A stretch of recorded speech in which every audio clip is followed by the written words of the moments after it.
Welcome back to the NFL Draft Bible Players Spotlight Show. I am your host, Chris Shanafelt, and it is now a pleasure to welcome on to the Player Spotlight Show. Again, we are just 2 weeks away from the 2018 NFL Draft, and joining us now is the defensive back out of the University of Memphis. He's Christian Slaughter, and Christian, really do appreciate you taking some time this afternoon. I'll start off right there with your name, man. That's a football name. Slaughter, I love it. All right, thank you. Hey man, it's a pleasure to have you on, and you have an interesting, or you've had an interesting journey to get to where you're at today.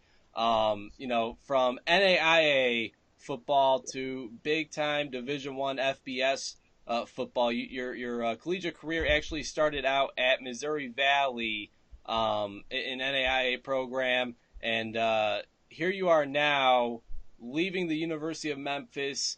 And it certainly looks like there's a good chance of you playing in the NFL. Just talk about your journey to Missouri Valley College, obviously an NAIA program in Missouri, how you ultimately wound up there, and what your experience was like there in the, I believe, 1 year you were there. Were you there for only 1 year? 1 year.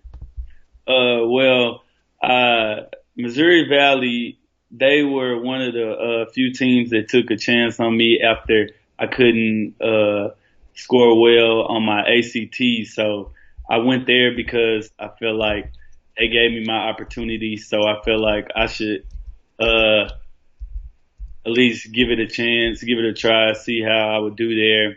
And I spent my 1 year there, and I just felt like it was something bigger for me out there. So I started calling around, talking to different teams. I had a conversation with Maryland, Texas Tech, a few of those colleges, but Memphis got back to me the fastest.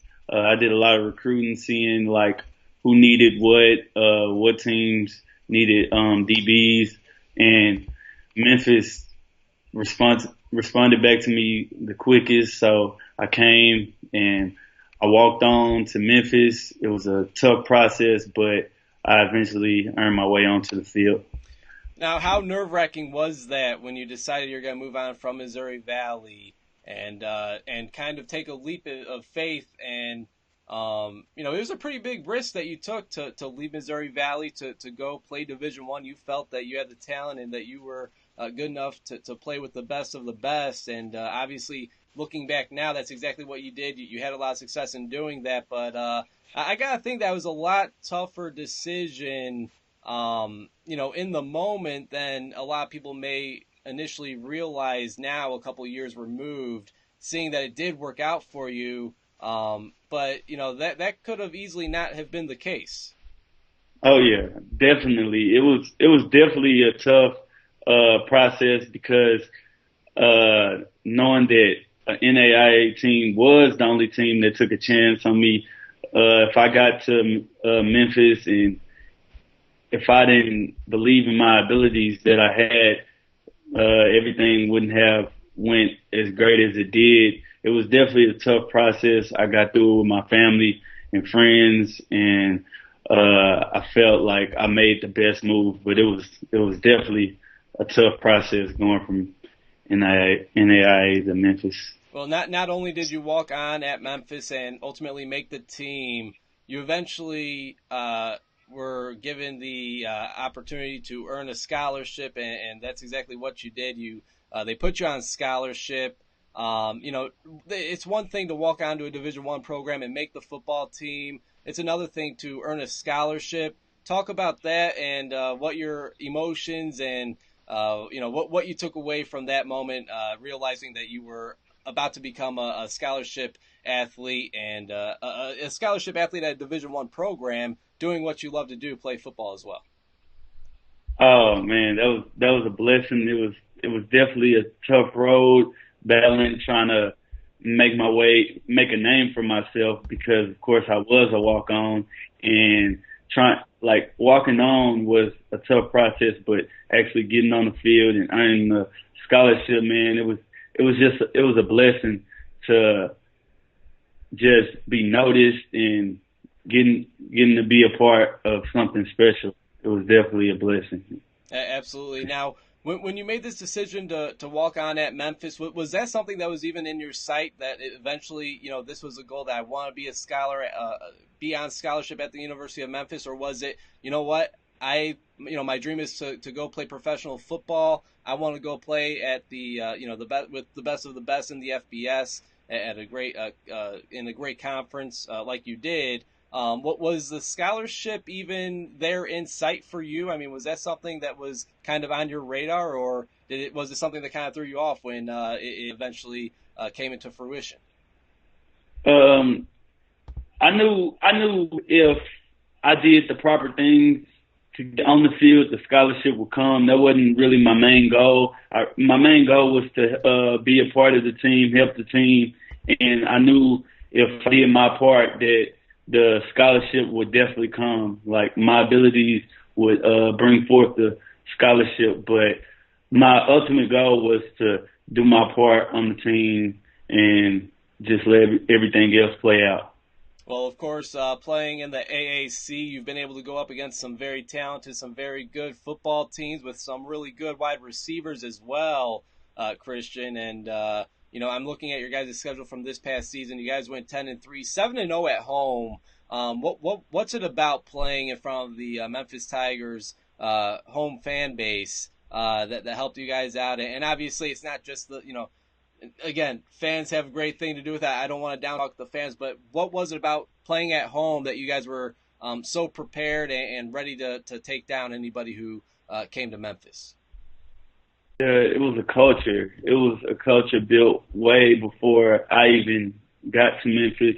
Protect our house. We hadn't always had a great record, but our home defend the because our motto at Memphis was grind. So we always grind. We always fought to protect our house. So that was the fans was just a plus, but we knew what we had to do out there and defend our turf for sure.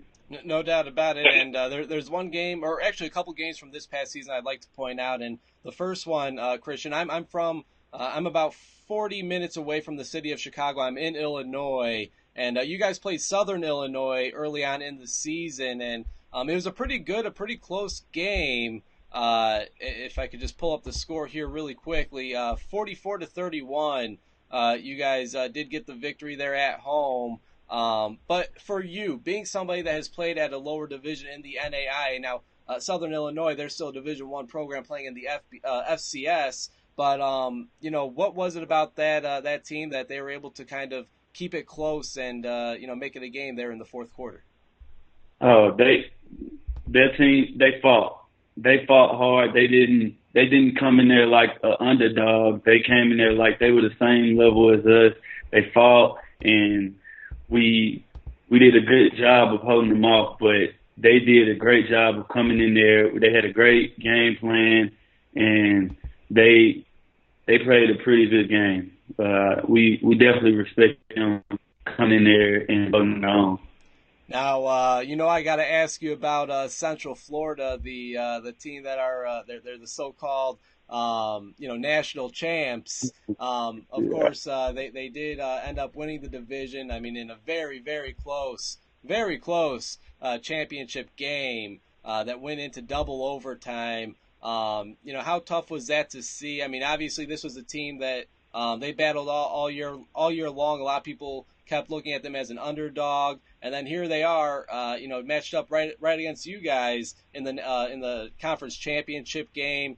And again, that game went into double overtime, a very high scoring game. And now, of course, they like to be looked at as national champs. What do you think about that? And talk about how challenging that game was, and being so close to winning the conference your senior year. And to see it just be decided within just a few points in double overtime. I gotta think that's a pretty tough way to kind of end your conference play as a collegiate athlete. Oh yeah, that was a tough game. That was a great opponent. They had some great players on their team, and we knew going into when we when we were supposed to play them the first time, we knew that they were going to be one of our toughest opponents this year. They had a great defense. Some of their top players will be going into the draft this year. They had a pretty solid team. We not once did we ever take them lightly, but yeah, it kind of hurt for us to lose that at the end of the season in double overtime. But they were definitely a great opponent, well coached, and yeah, it was fun playing that game, even though we came out on the short end of the stick. But it was a great game. And like you said, they have a bunch of players getting ready for the NFL now. Most notably, Shaquem Griffin, the linebacker, defensive back, who has just been a great story and absolutely blew up the NFL Combine. We're chatting with Christian Slaughter, the 2018 NFL Draft prospect, defensive back out of Memphis. And Griffin blew up the NFL Combine. Christian, you also blew up an opportunity that came your way as well, and that was your pro day. You clocked in at a 4.25 in the 40-yard dash, blazing speed. And it doesn't stop there with a 41.5-inch vertical, 10.3 broad jump, and you're able to show some great strength in the bench press as well, 15 reps of 225 pounds. Talk about leading up to that day, where have you been training at? Who helped you get ready to put up those type of numbers? And looking at those numbers that you put up a couple of weeks removed from your pro day, how are you satisfied with the numbers you put up? I mean, I gotta think you are. Those are some of the best numbers any prospect has really put up. Among the best numbers that prospects have put up so far this draft season. Well, I trained in Midlothian, Texas. Is a couple minutes outside of Dallas with Ryan Menzel at Atlet Facility in Midlothian, and he just prepared. He prepared me. I had came off an injury, and he took it slow. Took it slow with me, and as a player, took care of my body. Made sure that I was well prepared mentally and physically for my opportunity. And I wasn't. The only thing I about was my 40, but my trainer, he told me going into he said I wouldn't be surprised if you go 4.2, and I did, and because I had been running 4.3 throughout the whole off season, but going into that, seeing that been ran, and that was definitely a blessing that caught me off guard. But I wasn't surprised about my vertical, none of my other numbers like that, but he definitely helped me get to this point. Well, obviously putting up those type of numbers, I gotta think there were a lot of teams that maybe they were thrown off, maybe they expected it, but I gotta think in the end they showed a lot of interest, or at least said a few words to you after that pro day performance. If you don't mind, do you mind sharing any of the teams that kind of came up to you and maybe express some interest? And what was some of the feedback you received after that day? Yeah, I know I heard feedback from the Browns, the Jets, the Steelers. Not a few minutes ago, the Texans showed some interest in another team. I can't really think right now, but they were kind of caught off guard about my pro day, and they loved my performance. They came up to me, shared a few words. They talked to some of my peers around me, asking me what type of character I had, and so yeah, I heard a lot of good feedback. Awesome. Now, Christian, small school football, man, that's my thing. That's my thing right there, small school football. But you got to tell me, I mean, coming from an NAIA program, and then obviously transferring and having a major part of a defense at the Division I level.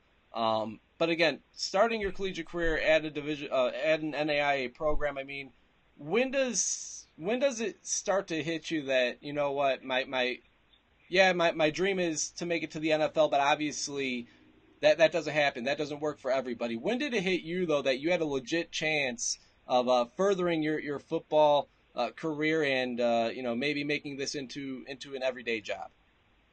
Uh, it hit me probably, I would say last spring when my coaches gave me a lot of feedback. They told me how I was doing, and I prayed a lot on my opportunity, and I could say about last spring, that's when it hit me that I could really take this further than just the collegiate level. So, yeah. Again, he's Christian Slaughter, the defensive back out of Memphis. We are 2 weeks away from the 2018 NFL Draft. Certainly a name to look out for. Again, Christian Slaughter, Memphis. And, excuse me, Christian, excuse me, something that really stands out about your game, and obviously it'll only help you moving forward, is the versatility you bring. Not only can you play cornerback, you also have experience playing safety as well. Talk about just the ability of being able to be reliable and play either of those positions. If somebody goes down at safety, if somebody goes down at cornerback, you're more than willing to step in for that player at either position. And how did that come about? Was it that somebody went down at safety and you had to go and fill in for him? Was it somebody going down at corner, you had to go and fill in for him? How did the versatility come about for you? Well, I started off at corner. I started at corner and at nickel, and one of our safeties went down, and the coaches asked me to play safety because they felt like that I was the most versatile player that we had on defense. So that came about because my coaches, they just believed in me that I could play multiple positions. So I just took my chance and learned the playbook inside and out. So that helped me a lot. Getting in my playbook helped me a lot. So. Of course, special teams is a big factor in the game of football, period, but especially in the NFL. Do you have any experience playing special teams? And I'm sure teams are looking at you to at least contribute to special teams. And if they were to have you on special teams, are you more of a gunner, a return man? Obviously, with that speed, I'm sure there's going to be a lot of interest as a return man. Do you have any interest in anything like that? Oh yeah, I was with Memphis. I was a 2-year captain, and I played all 4 phases of special teams. I wasn't the returner. We have one of the best returners in the nation in Tony Pollard. So I did my part. I played the front line. I blocked for him, which is one of the hardest blocks in football. I could play anywhere on punt. I played tackle. I could play gunner. On kickoff, I did. I was pretty good on kickoff. I averaged at least 2 tackles, almost 2 tackles a game at kickoff. So I could play any team that's looking for me to play special teams. I'm more than willing to do that. Awesome. Well, hey, a few more questions for you, and then we'll let you go. Really appreciate your time. For those who may not be too familiar with your game, Christian, let's say you were writing your own scouting report. What would you say are a couple of your biggest strengths, and what is one thing that you'd like to still work on to get better at? Okay. One of my biggest strengths is, of course, my speed, my ability to play anywhere on the field, and also my ability to learn the playbook, which I feel like those 3 points are what you need to be a great football player. And go ahead. What was the other question? I'm sorry. Just not necessarily a weakness, but something you'd like to work on to get better at. Something that it's always room for improvement, but I feel like I can do a better job at, well, maybe, I don't know. I really, it's always room for improvement, but I think my game going into the professional level, I can bring anything to the table for a team. I wouldn't say I have a weakness, but I definitely feel like uh, I can do anything a team want me to do. I can do it. I wouldn't. No doubt about it. Well, hey, obviously we talked about it in the AAC. There are quite a few receivers, quite a few talented receivers in that conference. It could be a receiver, it could be a quarterback, it could be a running back, whatever. Who do you feel is the best player that you've lined up against? Who's the best player that you've gone up against? Mm, as far as receiver, I would have to say Cortland Sutton. Cortland Sutton, who was one of the top prospects in this NFL draft. I feel like he's one of the best receivers that I have came across. Okay. Well, hey, you guys there at Memphis have a pretty good receiver as well, Anthony Miller. Excuse me, Anthony Miller. What was it like going up against him in practice every day, and how did he kind of, help you get prepared for some of those other good receivers in the conference as well, such as Cortland Sutton? Oh, guarding him in practice was definitely tough, but once you guard him, I feel like anyone else will be. You can guard anybody. If you can guard Anthony Miller, I feel like you can guard anyone in the NCAA. So he definitely made it easier to guard any other receiver because every day he brought it to practice. He never slacked off. So and he's definitely a competitor. So I feel like he brought his A game every day. So it Oh was yeah, he's pretty fun. a lot of fun to watch. A lot of fun to watch, and I'd love to get my hands on some of that practice film, Christian. I mean, what were some of those practices like going up against Anthony Miller? Who you gotta tell us who got the better side of who? Who won more of those matchups between you and Anthony Miller? You gotta tell us, man. Uh, me and I feel like I'm gonna go with me. I'm gonna go with me every time. But he's definitely a competitor. He's definitely a competitor. He will force you to bring your A game every day, and if he does something good, he's definitely gonna let you know about it. So I'm gonna have to choose me. All right. Well, and of course, he also is getting ready to further his football career and play in the NFL. Also has a great chance of hearing his name called in just 2 weeks. Again, we're just 2 weeks away from the 2018 NFL Draft. And with that, Christian, final question. Let's say we have all 32 NFL general managers. They're tuned into this very interview. Why should they want the defensive back out of Memphis, Christian Slaughter, a part of their team? Because I'm gonna bring my A game every day in practice, in the game. I'm versatile. You can put me anywhere on the field. You can put me on special teams anywhere, and I'm gonna bring my A game day in and day out. Awesome. Well, hey, Christian, it's been a pleasure chatting with you. Thank you very much for sharing your time with us and telling us a little bit about your story and your journey to the NFL. Congratulations on all the success. Again, I mean, that's really really impressive. Beginning your collegiate career at the NAIA program, walking on at a Division I program in Memphis, earning a scholarship, and now you got your eyes set on the NFL. And we're wishing you all the best, man. Thank you very much. Thank you.